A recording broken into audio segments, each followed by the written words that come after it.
Hello, welcome to the 6th episode of Scary Thoughts, Horror, Philosophy, Culture. I'm Marc Cate. And I'm Chad Lott. In this episode, we will be discussing the Rocky Horror Picture Show, Let's Do the Time Warp Again from 2016. As aired on the Fox network. We're already expressing dissent. And of course, this is not to be confused with the 1975 film version. And we have a treat for this episode. Our first guest to Scary Thoughts, Joshua Grannell, a.k.a. Peaches Christ. He's a filmmaker and drag midnight movie performer, impresario. I like to call myself a cult leader. Yeah, basically a cult leader. What do you call your cult, Peaches? Usually I say I'm a filmmaker and a cult leader, and if they want more information, it's the cult of movies. That's Kenneth Unger territory. One of my heroes for sure. Yeah. Really quick, before we get into it, we want to give you a heads up about our next episode. Episode 7 is going to be about The Lost Boys from 1987. Has that been remade yet?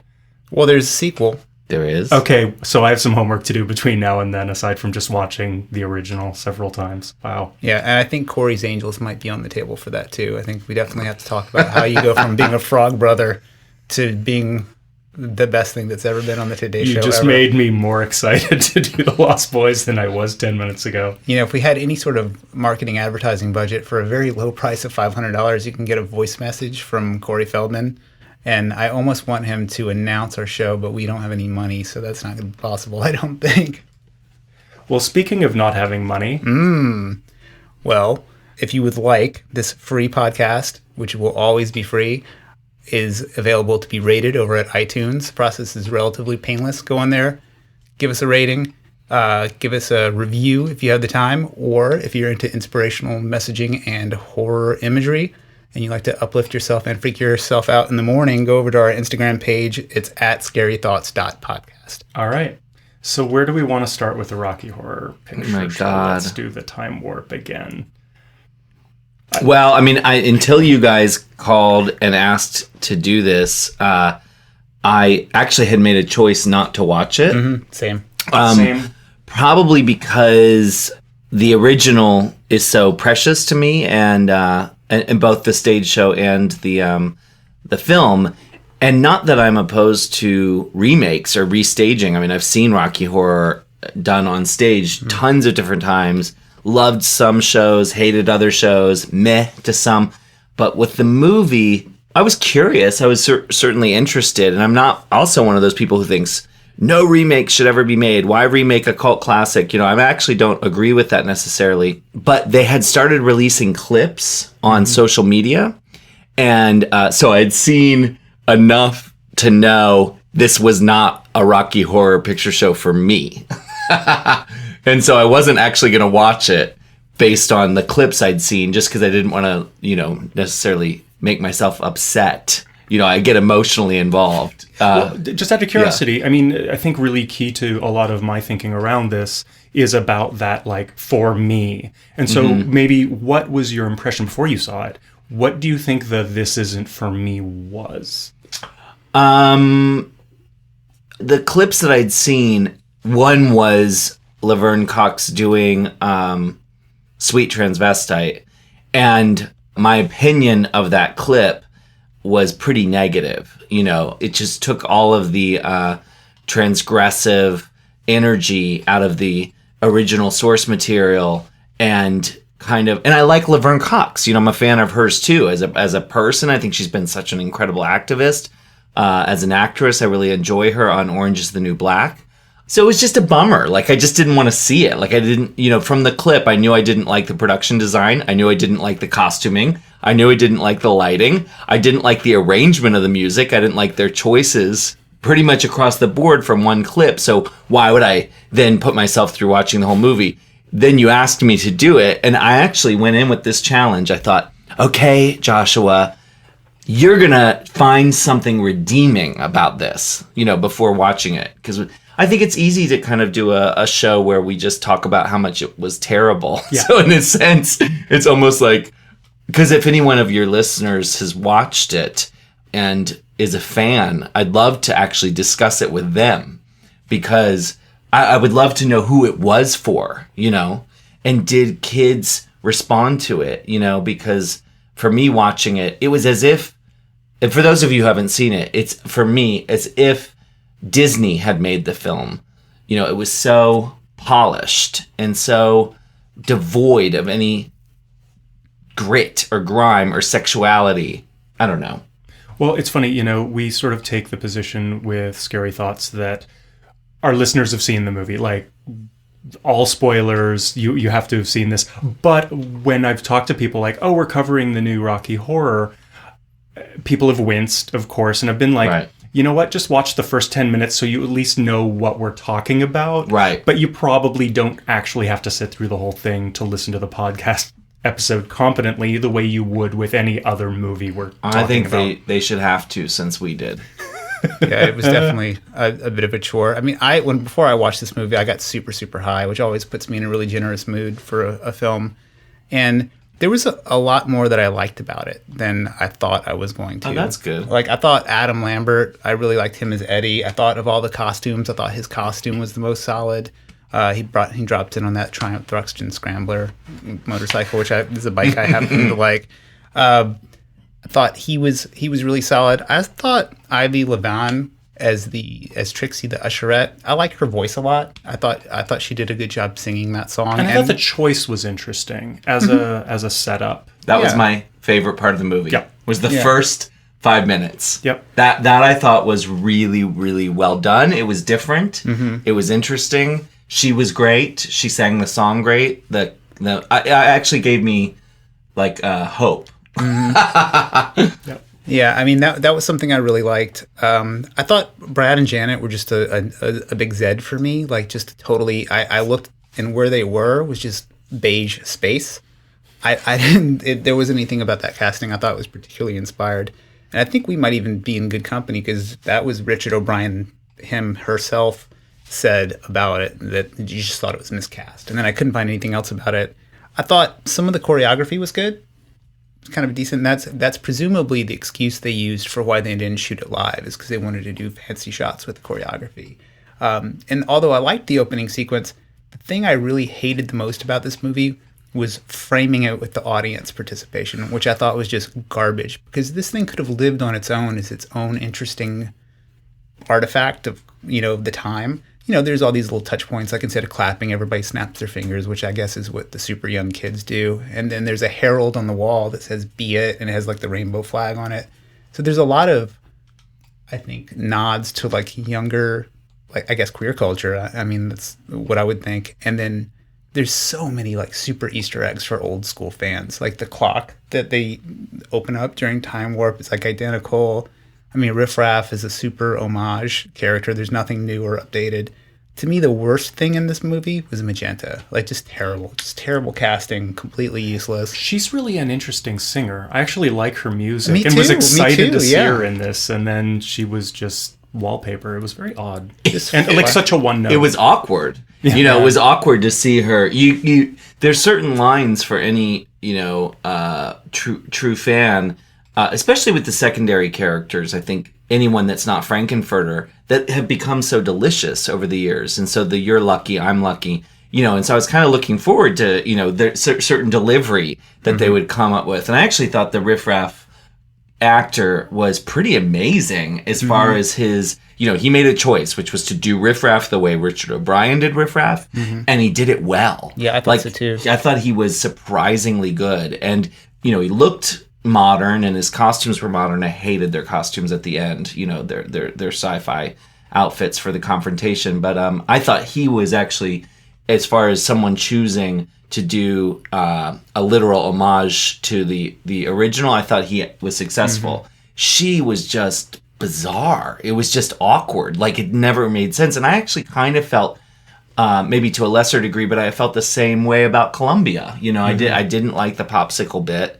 Or not popsicle, the lollipop, especially when she was screaming and they turned that thing into a joke, because Lil Nell played it earnestly. When Eddie was murdered, it's upsetting to watch her be upset, and none of the sort of original commitment was there in this film. Any moment that might verge on being actually sexual or actually horror was muted. You know, they would stop short. Well, that's the odd thing I find is that after that first 5 minutes, which, you know, they unroll a concept, like we're going to have, it's not lips, it's the usherette. And she introduces the film, and it doesn't look that great, but at least like, okay, we're being brought into a world where it's already setting the stage for difference. But then it's like, costumes are a little updated, but not really. And magenta's kind of updated, but not really. And the hair is a little weird, and, you know, like, the choreography is a bit different, but it's not very good. The camera work is really bland. Like, none of the choices they made did they go for it. Like, they sort of do these nods to the old, they sort of do these nods to the younger generation, but none of it was committed to anything. It wasn't totally scrubbed clean, and it wasn't faithful to the edginess of the original either. I found the whole thing was entirely kinda sorta.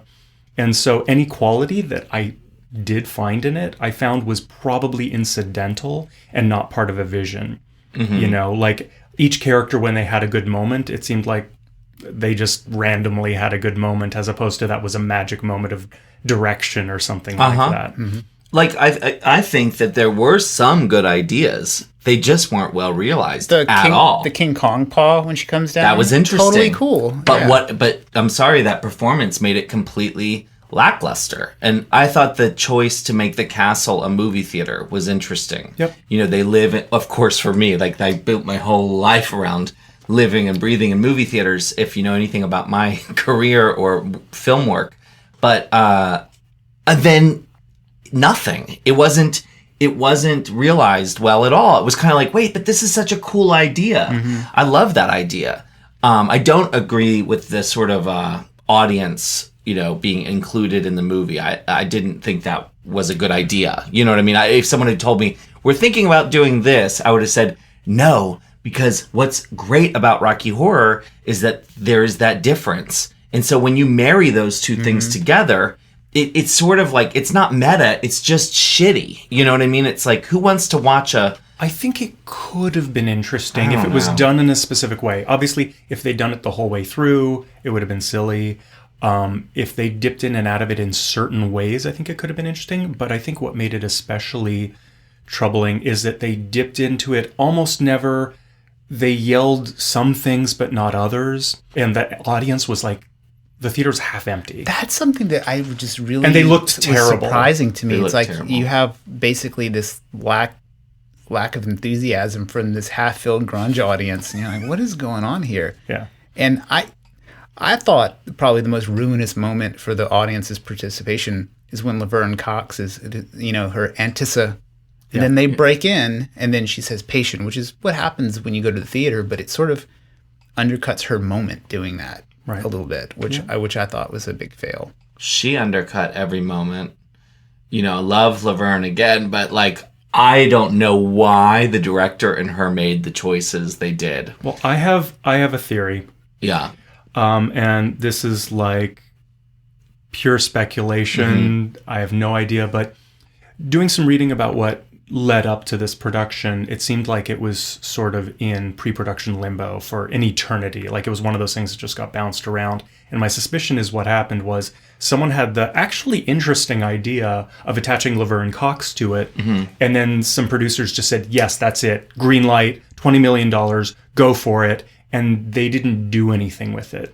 I think Laverne Cox could potentially have worked if she was incorporated into a world in which that choice made sense. But instead, it was Laverne Cox being a sort of like elegant, composed drag queen. I mean, it's as a drag performer, I was actually offended by how much of a drag queen they made her. Yeah. You know, I'm like, Frankenfurter to me never came off as a straight up drag queen. No. Do you know what I mean? And the way they did Laverne, that's what's brilliant. She's not a drag queen. She's a fierce trans woman. Yeah. You know, and the choice to make her, I mean, really essentially a drag queen. That's the way she's costumed, her makeup, her hair, and very polished at that. You know, sorry to interrupt, but no, not at all. But she was just choice. sort of totally.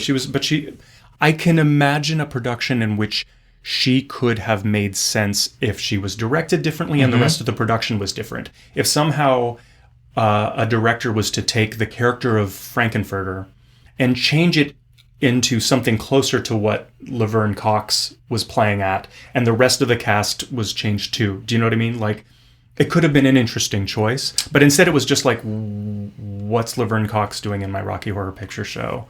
And why, if this person's going to color an entire production, like, why are these your choices? Like Laverne basically is, you know, her performance is going to make or break this show, right? Like, so I could have forgiven what I thought was cheesy costuming and poor production design. Like, you know, my biggest problem with it is if I were going to do an update on it, I would have gone darker. I would have gone grittier. I would have gone more horror. I would have gone, you know, dirtier. The rock music would have been more rock and roll. It just, they went completely in the direction I would have gone. They went the opposite in every way. And it's like, wait, you've chosen to direct Laverne, or she's made the choice to do a version essentially of Tim Curry in terms of her dialogue.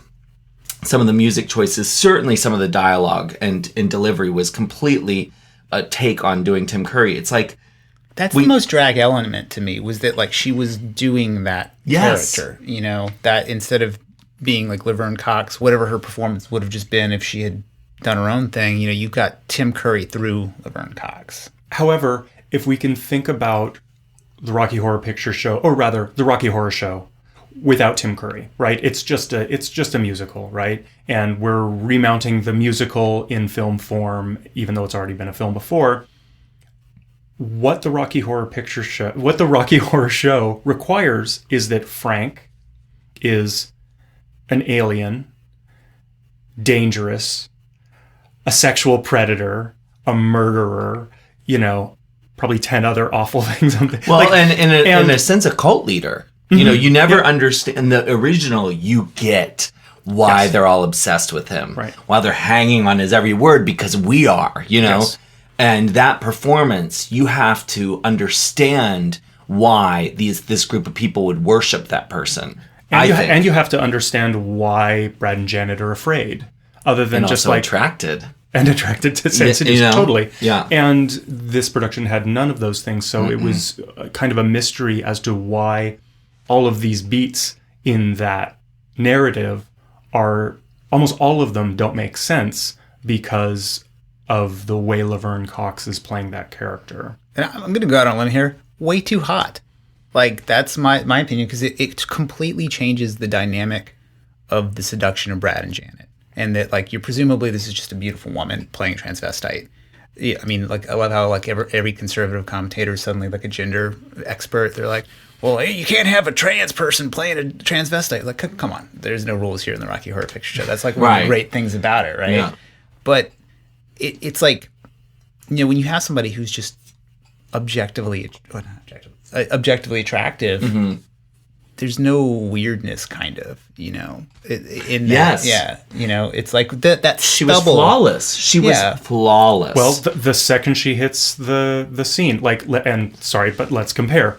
When Frankenfurter drops in on the elevator and the gate opens, it's just like, what the fuck is happening? It really is. And when Laverne Cox comes down on that crane. Yeah. Oh, like, I mean, they have the elevator. They have it.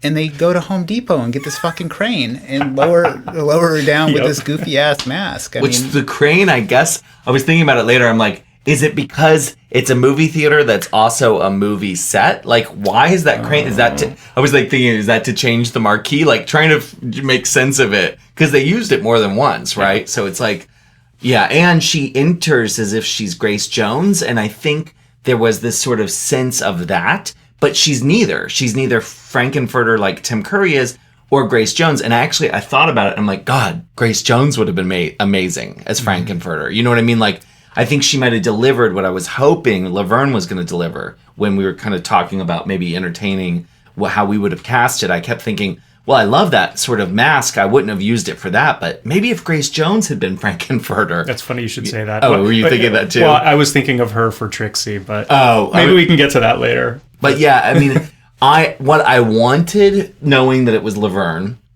and actually having met Laverne a million years ago. She used to, come to Tranny Shack with her twin brother, Reginald Lamar, who's the Grand Negress Godiva, and knowing that she comes from a very punk rock, drag background and worked at Lucky Chang's and stuff, I thought, oh, how cool. Maybe they'll do like a Pam Grier, gender, where she's masculine and feminine and really black, a black American.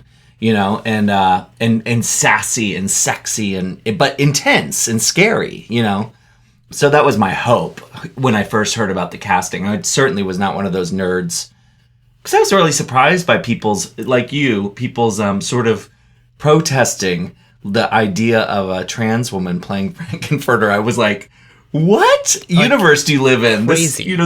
This whole phenomenon, what's been so beautiful about it is it's kind of like, I saw the Rocky Horror Show done in Puerto Vallarta where the whole cast was Mexican, and it was maybe like one of the best things I'd ever seen. Awesome. Anyone can do Rocky. That's what makes it amazing. Well, also cisgendered people have been playing trans people forever. So hello.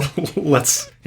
I will go into a slightly controversial territory and say that I did not like the switch of Frankenfurter's gender name for one reason only. It fucks up one of my favorite audience participation lines, which is when they say, the owner of the castle could be a beautiful woman. And the audience says, he is. And I may never see you again. You should be so lucky. Like that one, that's one of my favorite lines in the whole, one of my favorite audience participation lines. Just kind of wrecks it. Speaking of the audience participation, one thing that I found really kind of sad about that they ever so gingerly dipped their toe into audience participation in this production is that, when you're in the audience at Rocky Horror Picture Show and you're yelling asshole, slut at the top of your lungs at a movie theater, it's corny and it's fun, but it's somehow liberatory. Mm-hmm. And having an audience that just yells a couple of inane things, and then the next thing, Brad and Janet are introduced and the audience is not yelling asshole, slut, it just kind of, that for me was at the very beginning where I was like, I'm having none of this. If they're going to have an audience participation and not actually have the key element of what that thing does in it, I think it's utterly pointless. Yeah. It definitely, again, I'll just always argue that the audience participation idea was terrible. Okay. And that, for me, those two worlds should not have been meshed. But I agree with you. There's part of me that feels like, well, if you were going to do it that way, then why was the audience essentially the Transylvanians? That to me doesn't work, because the audience is the audience and the people on screen are the people on screen. Mm. And so this sort of like weird magical movie thing where that audience was also, I think you see them later as Transylvanians in the movie, the same actors and stuff. And I'm like, I get why they thought it was interesting, but despite the fact that they were terribly styled, and I thought it was so Hot Topic. Like it was Hot Topic. It wasn't even new. It was just cheap. It was 90s goth. Yeah. Yeah. It was awful. Not the best era of goth. And the drag stuff for Laverne, I mean, again, I would be thrilled to have any costume she's wearing in that movie. They're flawlessly made, but they're so perfect and so beautiful, and the sets were so pristine. I kept thinking, like, this is the Disney theme park version. You go to the theme park, and this is the Tower of Terror version, but not even. The Tower of Terror is grittier and spookier than this movie was. Well, I'm curious if, so many people online and in conversations I've had about this production brought up the Disneyfication of the Rocky Horror Picture Show, which reminded me of, have either of you seen the episode of Glee where they do the Rocky Horror Picture Show? No, for the same reasons. Right. Yeah. Did you I went and watched clips of it on YouTube just to kind of orient, see what else had been done out there. And I think in some weird ways more successful. It was. And I saw it when it came out. I really hate Glee, but because of how much I love Rocky Horror Picture Show, I felt I had to see it at the time. And I totally objected to it then, but rewatching it after seeing this new one, it actually gave me an appreciation for the Glee episode as actually being more transgressive than this $20 million production with Laverne Cox. And the plot of that Glee episode is about, the musical theater teacher or whatever. He, for one reason or another, decides we're going to do the Rocky Horror Show as this year's musical. And the whole episode is about the struggle of trying to make it appropriate for kids. And it sort of ends with they don't do it because it cannot be made appropriate for kids. So while they scrub it clean for network television and take every bit of sexuality out of it and every transgression out of it, at least the meta of the whole thing is that, you can't, it doesn't work now, right? See, I had no idea. Yeah. Contextually, though, just hearing that, I'm like way more interested in that. Because that's saying, like, we knew what our challenge was and we decided to do it anyway. But we're letting you know that we knew. You know, Ashley Fink, who's in our movie All About Evil, is in that episode and wanted me to watch it. So she became like a Glee series regular, and I had to lie to her. I hope she doesn't listen to your podcast, but I said yes. And I actually thought I would let you guys in on something really interesting about my own experience with this TV show airing. I was in England at the time that this aired, and I was in London, and I was with Patricia Quinn. No way. The original Magenta. Yes. Hey, Patty. Yes, because Pat and I, you know, we did a show together a few years ago, and we've stayed very close friends. And the night that I was in that show. You did the finale. You did the beautiful finale song with Jason Brock. And so we were doing My Grey Garden show in London, and Pat came to see it the night that this aired. So my partner and I went to lunch at her house the next day. And so, of course, I had to say to her, "What do you think?" And she said, and I'm not going to do her accent, but she was like, "Darling, you know, the Rocky Horror world is at war, and I'm loving it." Because it meant, you know, that Rocky Horror is alive and well. And so it gave me great pleasure to know that Patricia Quinn, who had not seen it, and really, she kind of was like, maybe I'll see it someday, maybe I won't. I don't. But this is a woman that's seen people dress up as Magenta thousands of times, right? So she's used to it. But it's also the woman who created the character on stage and in the film, you know. So many of them did both and, you know, have real, rightfully so, ownership over them. But it was funny just sort of like getting her take on it. You know, the Rocky Horror world is at war. And so I asked her a little bit about Richard and Tim, and Richard is having none of it, which is no secret. Last year I did a show with the, actually this September I did the same show. So I get flown to the American Film Institute in DC to do this big celebration of Rocky Horror.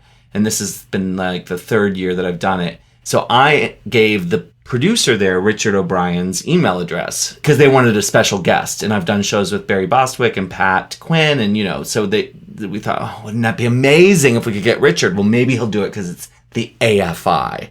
And of course, the AFI sounds fabulous. And anyone who's from the UK knows the BFI is everything, right? So Richard wrote back and said, like, fuck off, basically. You know, why don't you ask Lou Adler, because he's the only person making any money off this movie. And not to sort of, I don't think I'm exposing any great secret, but it's, you know, it's sort of painful to hear that, like, Pat was okay with it, Richard not okay with it. Yeah. And then Tim, of course, is in the movie, which I actually think we should talk about. But, you know, Pat was basically, her take on it was, I didn't ask so directly, but I did say to Tim, I hope they've written you a multi-million-dollar check, you know, in order to do this, you know. And I said, well, what did he say? And she was like, I didn't get the sense that that was the case, you know. Yeah. So. I mean, I think I was happy to see Tim Curry as the criminologist, just happy to see him alive and moving around. I mean, frankly, you know. But other than that, I don't know.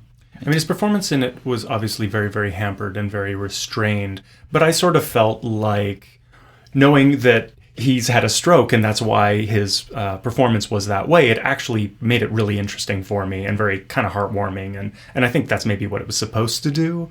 And that actually worked for me. I thought that was actually a great choice, despite the fact that it didn't, like, hammer that part home. I felt like they had cast him to give themselves credibility.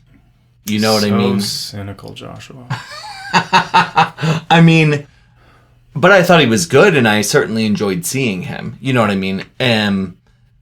But But yeah, I felt like it's sort of like, okay, we're going to put Tim Curry in this movie so that, like, you know, maybe some of these diehard nerds will get off our back or something. Well, you know, going back to Glee, Barry Bostwick and Meatloaf were in the episode. Oh, okay. So they got 2 people from the original in their episode. But getting Tim Curry is getting the holy grail, right? Course, so of course. It was a smart move, certainly. And like you say, I think it worked well. I mean, I actually thought those parts were maybe the most palatable in the whole film was seeing Tim Curry.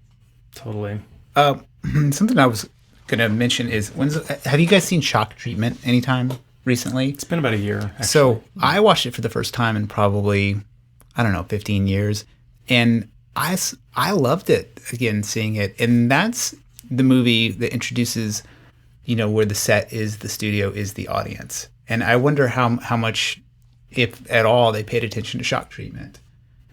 Maybe, but I sort of feel like, this is the cynical answer, but like Shock Treatment, it is so about that. Mm-hmm. Whereas this wasn't about that. That was just one of the many flavors that they poisoned the stew with. Yeah, cynically, I think Mark's probably right. I think actually it's nice that you brought that into the conversation, but I don't think it was part of their conversation. I think they were trying to capitalize on the phenomenon of what Rocky Horror had created amongst these rabid audiences.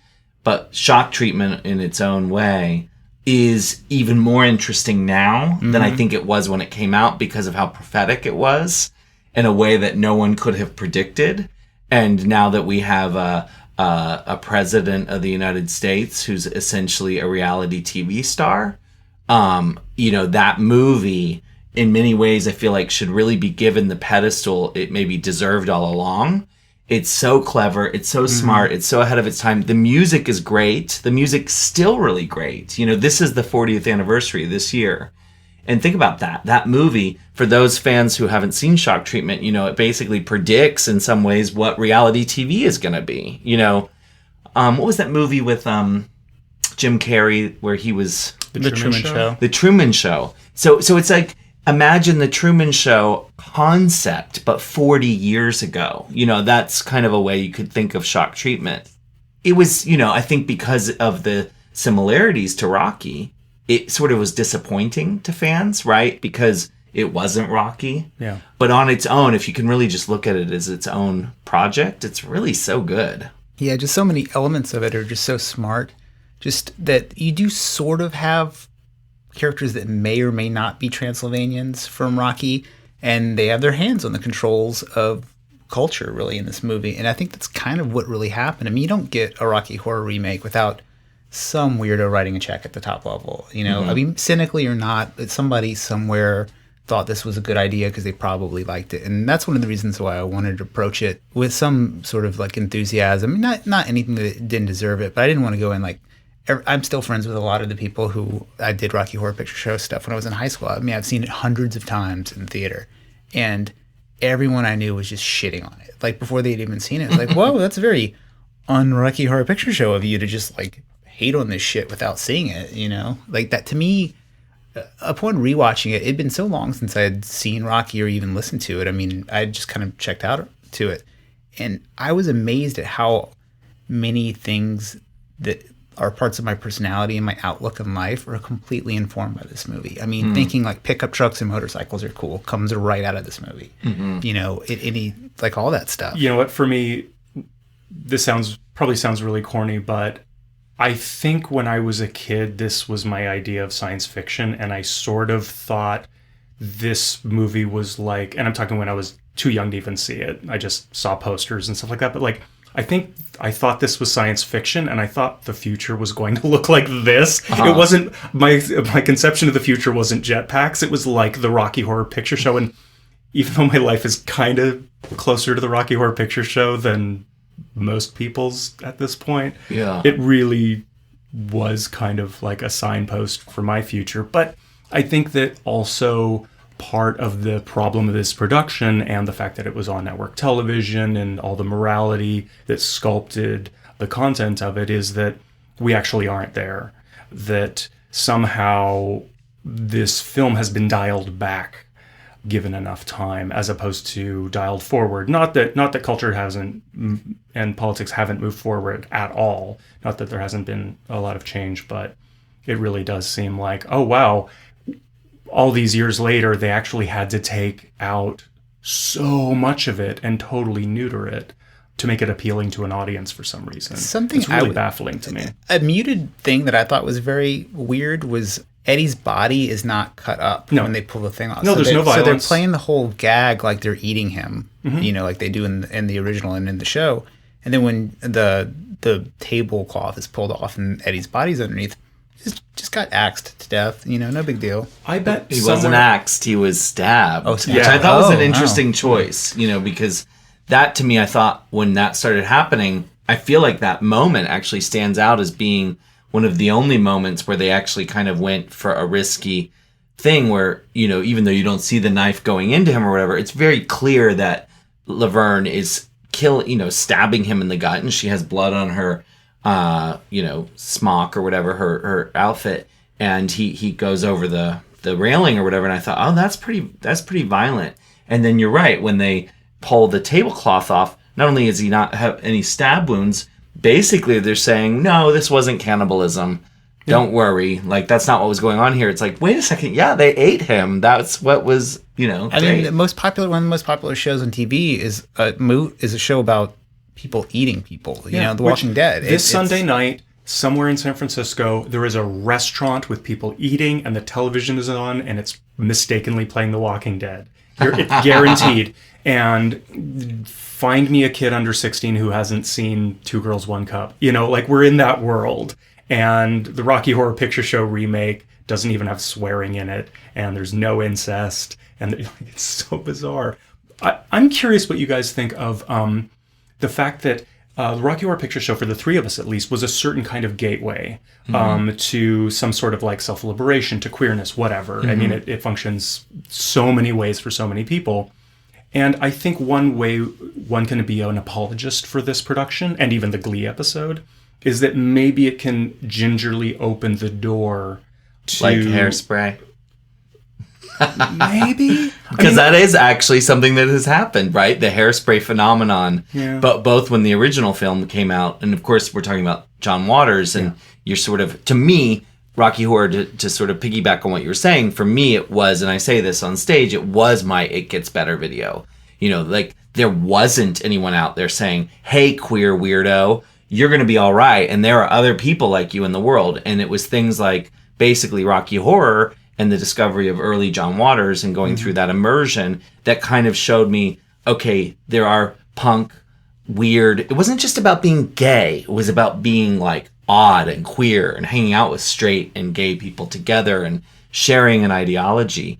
And Hairspray, in many ways, was this sort of gateway when it came out because it was family friendly. It dealt with racial integration. It was all positive messages, but the mom was played by Divine, which is really actually so transgressive. Right. And so with the musical, right, and now the musical's coming on TV as well, my hope is always, well, if it leads kids to Pink Flamingos, okay, and it does. I mean, it certainly does, because kids become fans. They get on the internet, they read about these things, just like we were obsessed with, finding out about who's this Russ Meyer that John Waters talks about, or whoever. It's like I think it could be a gateway to the grit of the original. So, what do you guys think that this production did uniquely, to its credit, that the original film, 1975 film, didn't? Is there anything that you could say, well, at least it did this and the original didn't? I know it's really hard, but I'm just sort of looking for well, what's unique about it? What can we say is special about it? I have nothing. Just I'm groping for that one. I mean, I went into it, I think like you did, where I'd already seen so much of the negativity and cynicism that I really looked for that. I really was looking for it. And I honestly am not just trying to be a Rocky snob. Didn't have value for me. It seemed like everybody keep saying, "Oh, it wasn't as transgressive," and I'm completely open to that. There are things that are, I think, probably for like a lot of people, pretty transgressive. I mean, you have a trans woman on a major television. That's true. Television, that's huge, man. Yeah, I would have never thought true. that would have been a thing a while back. And I think a lot of the sex stuff is pretty tame by today's standards. Really, I mean, it's like, well, Brad doesn't have hot pants, or he doesn't have tighty whities on. He's got like basketball shorts practically. Rocky, sorry, Rocky, I said Brad. Yes. Yeah, I thought that was a weird, interesting choice. I didn't know if that was like to make it less sexual or just because in modern, I don't know, like costuming, that's a more contemporary look.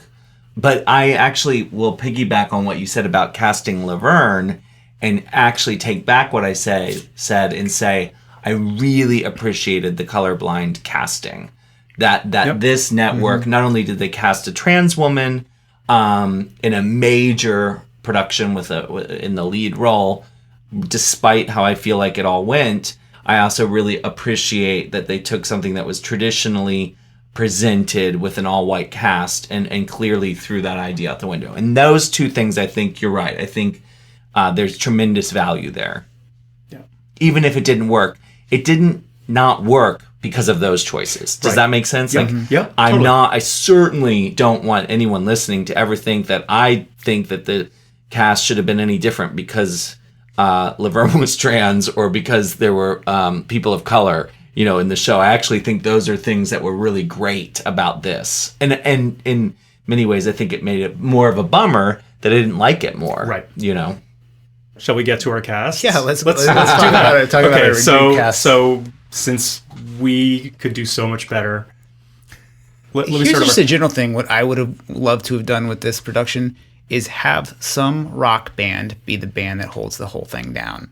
Like whether it be like Dead Weather or something like that. Yeah. Just like it, because it seems a lot of the modern horror movies, that's the shtick now. It's like you have Survive as the soundtrack. Yeah. And I think just a really cool, dirty, almost even Brian Jonestown Massacre-esque sort of rock band would have been killer for this. Well, I almost think like that's another thing where the music was erratic. Some of the tracks in this new one are this style and some are that style, but none of them are very much any style. Whereas if the whole thing was gelled with, you're right, with if there was a band and they gelled, every song was of a type. And that was honestly, Peaches, the show that you had me on board to do, was it the Wonellies, right? Was like the house band. And so it was that band playing every song. And so there's a cohesion to the soundtrack. And I think that's actually a really solid part of that show. Imagine like the Roots holding it down. It'd be incredible. It'd be super killer. Yeah. And even in this particular soundtrack, there's moments where it gets a little Tina Turner-ish. Even Laverne Cox's dancing is, Tina Turner-ish with a little splash of Beyonce. I think those are the best moments in the score. But not pushed far enough. Not far enough. Yeah, I agree with you. There would be like moments where you're like, oh, and then it just didn't. It stayed in this weird safety zone, which kind of made it just all kind of vanilla and bleh. But yeah, I mean, or another idea might be to give it sort of that like diverse concert experience where, every song is treated totally uniquely. Like a Christmas album or something where, you get 10 radically different musicians to contribute to one project. That might have been interesting too. Totally. So, in advance, we talked about what would be our dream cast. Yeah. And I think we all put a full cast together? I didn't put a cast together, but I put ideas together. But go ahead. Well, no, just let's let our guest go last. Okay. Maybe we should. Do you want to...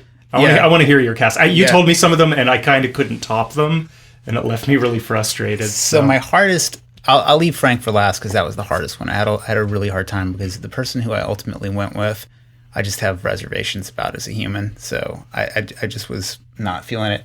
For the usherette, Trixie, I thought Karen O would have been awesome. Totally. Okay, so for Dr. Scott, Werner Herzog. So good. Well, it was really important to me that like everybody who I picked could be cast right now. Yeah. And could actually sing if they needed to. Okay, so Dr. Scott had Werner Herzog. For the criminologist, I had Nick Cave. who I thought would have been just cool. Eddie, I had Jack White. And then for Columbia, I had Alison Mosshart. So I thought, like, because she's the singer that's in his band, The Dead Weather. She's just a cool rocker girl. Okay. And because they kind of have a history together, I thought they would have good on-screen chemistry. For Magenta, I had Laura Palmer, or Amanda. What was it? Laura? Amanda. Laura Palmer Palmer was Twin Peaks. Yeah, sorry, I keep doing that. I had Amanda You know what? Palmer. Laura Palmer's great. Yeah, that works too. For Riff Raff, I had Tim Minchin. Who? Tim Minchin. He's like a singer, comedian. He has the right hair, kind of like stringy, long hair. Very funny. Can also kind of like the male, slightly funnier, tinged with Sam Harris's atheism version of Palmer. And then Rocky, I went with The Rock. Oh, yeah. Good one. Yeah, I was just like, why not? You know, who cares? Who cares? I mean, all he's really got to do is hold down The Sword of Rock. Damocles, and I'm pretty sure he could do it. And then for Frank, I originally wanted Walter Goggins because I liked him as a trans character on Sons of Anarchy. I mean, like I'm a straight dude, so like maybe my opinion's not so great on that. But I also really love his swagger that he has in Vice Principals alongside Danny McBride. He's just seems like simultaneously charismatic and contemptible, which led me into my big marquee choice, which is I thought Russell Brand might be able to hold it down. Yeah, like I so endorse that. Yeah, like I mean, it's like I don't know, it's kind of like silly politics sometimes, but just from Get Him to the Greek, like I know we can at least imitate Morrissey, you know. So that was my list. That's really good. Yeah. I've been thinking about it for like 20 years. So. It's definitely sort of a rock and roll, real rock and roll take on it all, pretty much. Yeah. So I'm going to start with Brad and Janet, Donald Glover and Alison Brie, which, as a sidebar, I wish Community did a Rocky Horror Picture Show episode because all the characters are just already lined out. It's already like the casting on that episode is done. But also Donald Glover is this like wide eye, and they both have singing chops. They can both sing. They're both like so innocent and they have incredible range. Donald Glover from Atlanta. Donald Glover, who was on Community, and his hip hop project, Childish Gambino. That's him. That's who I picked for Brad too. But I didn't name it, but that's who I picked. I didn't have a Janet either because I was just Taylor Swift was my Janet. So I had I had Glover and Swift as my Brad and Janet. That's great. Totally. For Trixie, actually, Grace Jones, thought would be it. The Criminologist, I'm bending time here. And funny you mentioned Sam Harris, but I think the Criminologist should have been Christopher Hitchens before he died. Yeah. Just be like, just so like fucking, like just like, you agree with him, but you want him to stop talking. For Dr. Scott, Slavoj Žižek. Who's that? He's this Slovenian philosopher. Oh. Sort of an end times philosopher, and I could totally see him as like a Nazi, even though he's a Marxist. So I don't mean not to derail your list here, but that was something else. Like all the jokes about like Dr. Scott possibly having been a Nazi rocket scientist, completely lost with his recasting. I mean, I like the actor, but it's just it was weird. You know. So Eddie, Norman Reedus from The Walking Dead, right? I don't know if he can sing, but Columbia, Miley Cyrus. I don't like her, good. But she'd be just so that's really unhinged. It's inspired, for sure. Magenta, Bridget Everett. I don't know if you know her. She's that comedian who's on Amy Schumer sometimes. She's like really big, really tall, and really body. I met her. She's friends with Darren Stein. Yeah. Oh, okay. Yeah, she did UCB for years, and I would go see her shows, and all of a sudden she ended up on The View. Rad. Yeah, she's like, I don't know. Yeah, it's so weird. I saw her at UCB, and then 2 weeks later, she's hugely famous. Right. Yeah, I love her. Yeah, she's awesome. Magenta, she'd be great. Totally, right. Riff Raff, Tracy Morgan, which having a black man as a servant, almost slave, is a little troubling, but he does come up at the end. But I think Tracy Morgan is just so unpredictable and dangerous, and he just inspires sort of unease around everybody around him. Rocky, Jason Momoa, the guy who played Khal Drogo in Game of Thrones season 1. Oh, okay. I didn't find this Rocky's physique to be terribly impressive. I mean, dude is for sure swole, but I feel like you could have gotten somebody a little more insane. Like Khal Drogo. Yeah, totally. And for my Frank, Mickey Blanco. Oh, I love that idea. Right? Yeah. Well, a lot of those go kind of hand in hand with what my fantasy was. Yeah. And I did not do the cast like you guys did, so I'm totally not prepared that way. But what I kept thinking was, what was my hope for this? And I think what I realized was, oh, you know what I wanted? I loved how white people were pissed off by the all-black version of The Wizard of Oz on TV. The Wiz? And they did The Wiz, and people didn't understand that it was based on The Wiz. Or yes, it's The Wiz. Oh, okay. I was but like, is there a new one? white people were upset because it was a black version of The Wizard of Oz. And, of course, it was The Wiz. But not understanding that, this comes from a place where, The Wiz was always meant to be all black. And so they interpreted it as, oh my God, now they've made The Wizard of Oz black, right? But it's The Wiz. And I enjoyed it. Like, they had like voguing and stuff, and the costumes were super over the top. And I actually like the original The Wiz. I think it's super desolate and depressing, but also quite boring in some ways. It's sort of dull, but I love the music.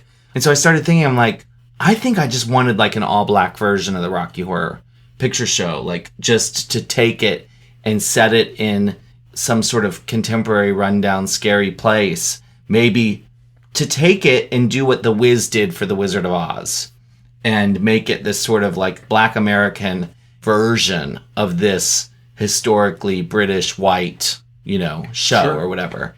And so, Mickey Blanco, I was thinking maybe Usher, because I actually think that he is both, like, he has an androgynous side to him. He's very, very pretty, but also very masculine, and he actually can act. I started to get caught up in who could sing and who could act. And, I've seen Usher in a bunch of movies where you're like, oh, no, he actually doesn't embarrass himself, And I also started to think about Beyonce being in the movie and just like getting as grandiose as possible. And I was thinking, I'm like, oh, I wonder if Beyonce's Frankenfurter would have been a more interesting choice. And, I actually think she's someone who's really underrated as an actress, because, like if you watch Dreamgirls or whatever, Jennifer Hudson gets all the praise, she was so brilliant, but Beyonce really holds her own. Like, it's not like watching Madonna in a movie, where you're like, wait, this person is ruining this movie. Like, she can't act. She's not an actress.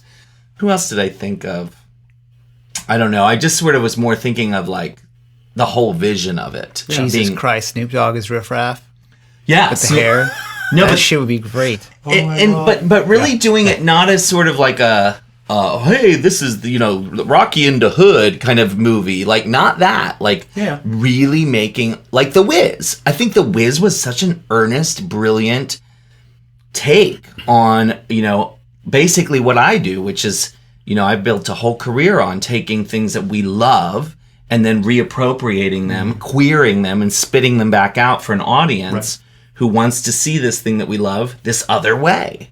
And I was thinking, God, I think I'd really like a whole revamp of Rocky Horror, and to sort of see maybe just all people of color, do a version of it. I don't know. That was kind of where my mind went, because I think that's where I was really bummed about the colorblind casting, was that it didn't.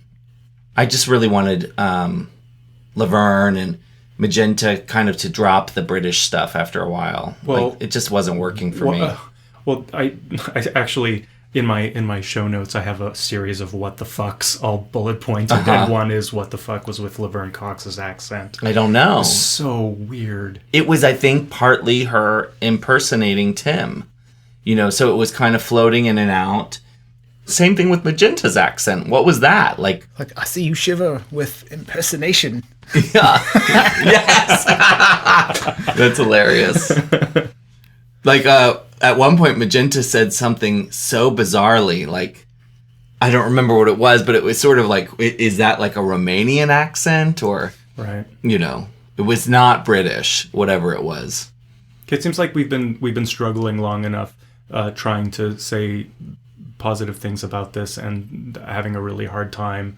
So maybe we can just descend into just outright Scorn. I don't know. Let the hate flow. Aside from that accent, I have two other things that were just completely baffling to me. Riff Raff's guitar laser cannon.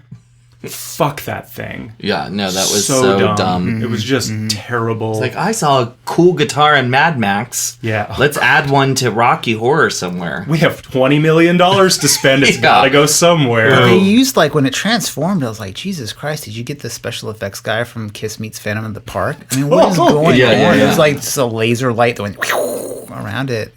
Even the CGI stuff they that did was my other terrible. Like, the castle's falling, and it's just totally like some kid is just learning After Effects and just like dropped a few rocks while they're outside Casa Loma in Toronto. Yeah, it's that weird like thing where like people who don't get camp equate it with cheap, and like you almost wonder if somebody was like they had like a pretty credible castle launching into space, and somebody was like, no, it needs to be shittier, and because. Well, I mean, this goes back to something that I feel like one of the things I bring up the most on Scary Thoughts, which is like when something is camp or low budget or retro, and we're using that as an excuse to do it shitty and not take the time or the bother or the passion or the, when it's remade?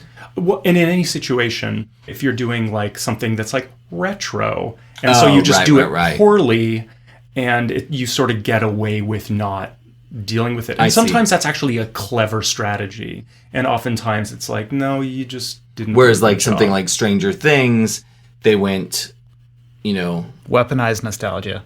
Well, they went for it, right? Like they obviously like paid close attention to trying to do it. Or I just watched you're not supposed to talk about other things, but I watched an episode of Black Mirror last night that takes place in the 80s, and they actually time travel through the episode.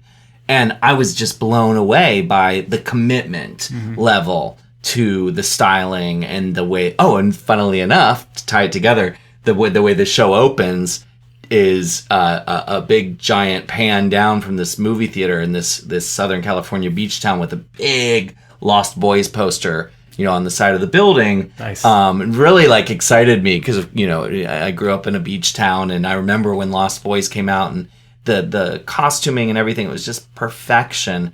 I totally agree with you though, that like when they do that and they sort of use it as an excuse, this sort of, okay, well, we're just going to do this cheesily because we can, because, well, this is camp. Well, then it's not. Yeah. That's exactly this point where it stops. It's more just like, no, this is just bad and lazy. You sort of miss the opportunity to do something shitty in your own time. Mm-hmm. Like right now, there's all kinds of ways to do a thing that will be remembered as the shitty thing of its time. Wait, what? Like, I mean, for instance, like, I don't know, like Tumblr rappers, right? Like, that's something that people will probably look back on and go, oh, 2016, what a shitty year for, like, young white girls that rap in their bedroom. Like that sort of thing is of the time and place. I think about it now. Or, like, quick cut YouTube videos or something like that. Yeah. Those are, if everything is mining the 80s now, what are people going to mine from now in the future? But I guess that was the concern with the 80s, too. People were like, oh, it's the 50s all over again. Sure. So, which is something else I want to talk about is like how old the references in the Rocky Horror Picture Show are now. I mean, I'm willing to bet like if the posters from these movies weren't in the opening scene, no one would know what anyone was talking about. I mean, even at the time when I first saw it, I didn't know what most of those movies were. No, me neither. You mean the references, especially of, like, in the theme song, Fay Wray, and yeah. Oh yeah, I mean, again, it's sort of like that immersion thing where I was actually introduced to some of those great old sci-fi movies because I became an obsessed Rocky kid who then had to figure out what this all meant. Mm-hmm. And so I studied the lyrics, and it was pre-internet, so I had to actually like ask my parents or go and read books that I would get out from the library and sort of figure out this source stuff. And then, I sort of understood it better. Some of it, went way over my head.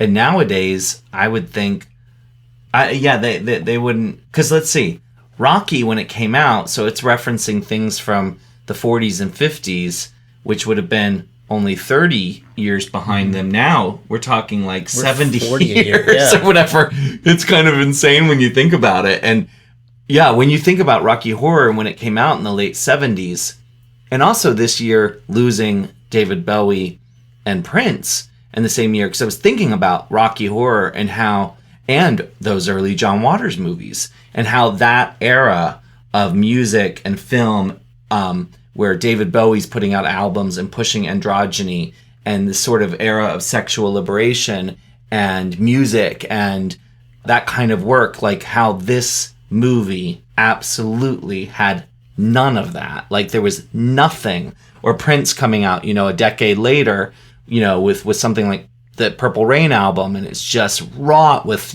shock value and sexuality and androgyny in a totally new and interesting way. And then maybe it's like, well, what are the current modern examples of those kinds of, where are the new John Waters kids? Where are the Rocky Horror? That was a cultural movement. Richard O'Brien and his friends came up with that. John Waters and his friends made those movies. Mm-hmm. David Bowie, came up with that with himself in his head. So who's doing that now? Who's pushing those? Who's delivering those ideas?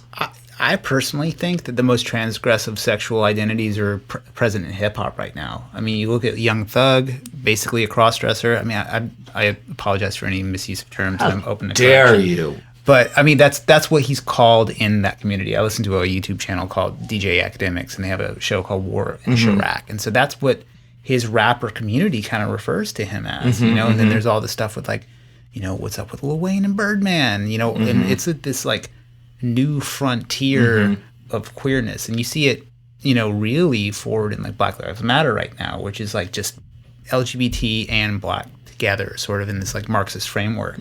And well, you're from New Orleans, and how about the bounce scene? Bounce, yeah. Had this very urban, very male, masculine underground music scene where all of a sudden the people rising to the top were in-your-face trans women who or non-binary people. Big Frida is really a non-binary, kind of person whose trans identity is neither male or female, and that to come out of New Orleans and to succeed in New Orleans, in a bounce world, like, and to reach national attention. I mean, Big Frida has a TV show now. It's like, really? Yeah. Like she has her own reality show. I hope she beats her federal case too. Yeah, seriously. Oh, right. Yeah. Good luck, Big Frida. But you're right. I think that is an interesting. I think you're right because, and it's also places where it's really changing communities. It's changing. I mean, for young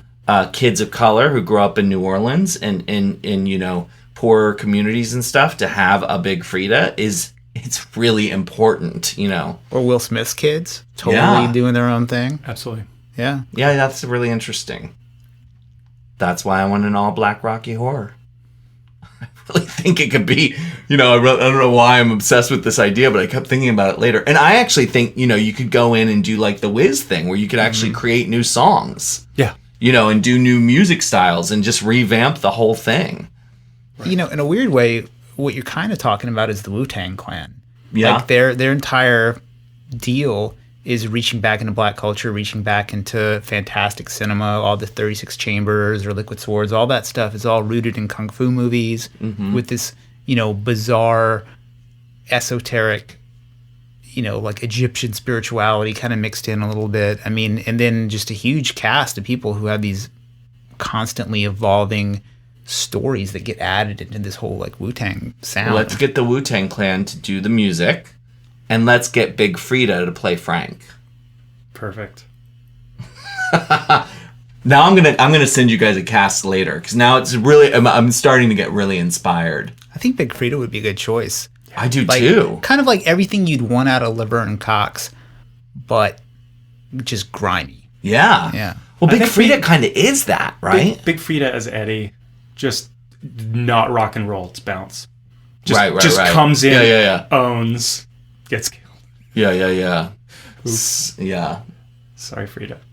Oh my God. I do agree with you as well that maybe my favorite part of the whole thing, the whole production, was Adam Lambert. I felt like he was almost in a different movie. Like somehow his instincts as a performer, like just even his facial expressions and the way he performed that song and his moves, like I was like, oh, I really liked this. I really enjoyed his performance. So, as crazy as this sounds, I didn't know who he was. So I didn't realize how famous he is or what, his whole deal and his route to fame through like a game show, basically, which is, there's that shock treatment thing again, and just, I don't know, he just rocked it, man. He sings for Queen now or something like that? Yeah. He does the Freddie Mercury vocal part on tour.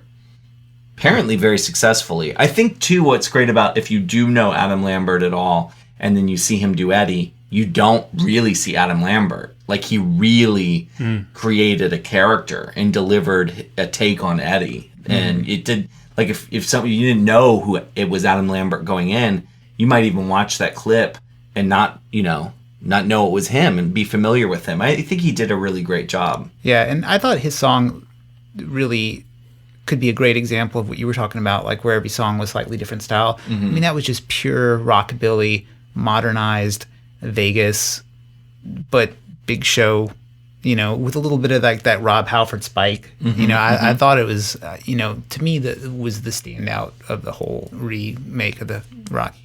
Yeah, I agree 100%. And the opening, having the usherette, because if you're familiar with the stage show, Patricia played the usherette before she changed into Magenta. So Patricia actually always sang science fiction double feature and actually had recorded it for the film. And so, as you know, because you were there, when she talked about it on stage, she was very pissed when Richard went behind her back and sang his own version and then dubbed it into her lips, right? So it's her lips on the screen and Richard's voice coming out. Which, of course, we love now because it's so iconic and so beautiful. But I did think it was a great choice to bring back this sort of stage show element that didn't exist in the movie of an usherette opening the show, because that's the way it was done on stage thousands of times in London, And I thought it actually worked really well. And I thought her performance was really sassy and interesting, and I enjoyed it. And having Meatloaf fire up the projector and stuff was a fun thing. I forgot we didn't mention that, but Meatloaf is in the first 5 minutes. Yeah, I mean, one of the things about being a fan of the Rocky Horror Picture Show is I was such a Rocky loyalist. Like, if somebody was in something else, I would go see it. I saw Oscar because Tim Curry was in it. I mean, talk about taking one for the team. Yeah. And then even before I ever even knew anything about Fight Club, which ended up being like a super important movie to me, one of the draws was that Meatloaf is in it. Yeah. Like, oh, there's Meatloaf. Check it out. And it's just interesting to think. I mean, it's probably not interesting to other people, but I just think about how many of Richard O'Brien's fingerprints are all over my life, which is super. I mean, I would probably cry if I met him, just of happiness. Because everything I think that I am, the whole reason why I have such I've never understood any sort of anxiety around LGBT people at all. I've just never felt it. I'm from the deep South, and that movie is that's why. Just all this acceptance. And when you accept one type of thing early in life, I think it makes you more willing to see other people's point of view and the don't dream it, be it thing. I mean, what's a better message than that? And it's completely perfect the way it is. I mean, that's the sort of thing that, like we were talking about shock treatment earlier, is being prophetic and ahead of its time. It should go without saying that Rocky Horror was unbelievably that, and it was completely tapping into sort of this. I mean, it's interesting to think about where things would be had AIDS not happened, because I think AIDS really changed the course of everything. But Rocky Horror somehow is the thing that never went away, and it's never stopped. So through AIDS and all of that, when the queer community and people, not just the queer community, but the world shut down sexually because of fear and anxiety and paranoia and tons of death and a horror, a real life horror, somehow Rocky continued to provide escape and release. It's the only movie in the history, it's the longest running movie in the history of the world, right? So it entered theaters, and there's never been a time throughout history that it hasn't played in a cinema somewhere. That's extraordinary. And the cultural impact of that is huge. And Richard O'Brien should be given all trophies, prizes, and medals. And it's so upsetting to think it's so upsetting to think that he in any way has a bad taste in his mouth because someone has made all the money off this thing. 100%. And someone has, someone else has, clearly. Yeah. They all signed deals. I mean, they'll all openly talk about it. I mean, you just have to turn on one of their interviews and realize, but how could you not be bitter about that? I mean, you wouldn't be human, Yeah. Another thing, as a cult leader, you'll appreciate this point probably, was like there are so few initiatory rituals for young people in modern society. Like when you're like 14, 15 years old, you're like, am I punk? Fuck, I don't know. I got like 4 Bad Religion albums. Or you're like, oh, maybe I'm goth. I don't know, I like black lipstick.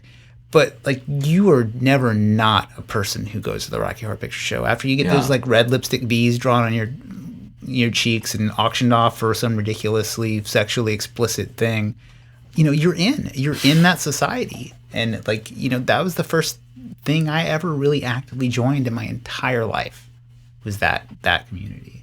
You're right. It is a ritual. It does have its own culture. It has its own familiarity that people can keep coming back to over and over again.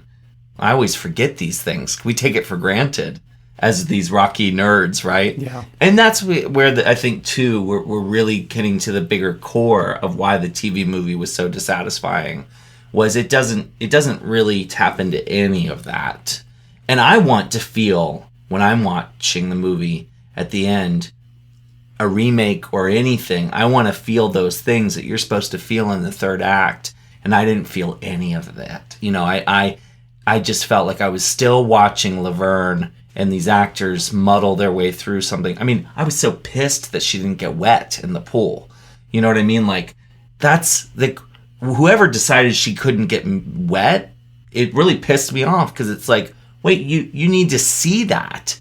He's melting away. It's not just artistic, it's important, Yeah. Really, so many of the choices. And when she sings I'm Going Home, I felt nothing. Yeah, you're like, is that even your home? Right. Like, you don't even, really? No, because you don't even feel that she's motivated at all. And, I've been to those screenings a million times. And even in those cheesy midnight screenings, watching those guys act that third act out, screaming at each other, there's real pain there. There's real pathology to it that we as, unwanted weirdos connected with. All right, let's fade to black and roll the credits. Yeah. Well, thanks for tuning in for the Rocky Horror Picture Show. Let's do the time warp again. We'll do that : let's do the time warp again to let you know that we're talking about this terrible version and not the one that we all love. As always, 5-star ratings on iTunes, Stitcher, wherever. You can listen to us on our website, scarythoughts.org. Yes. Because we're a philosophy podcast. We went with the org, even though very little philosophy is done. And please rate us, because that makes us happier than anyone has ever been.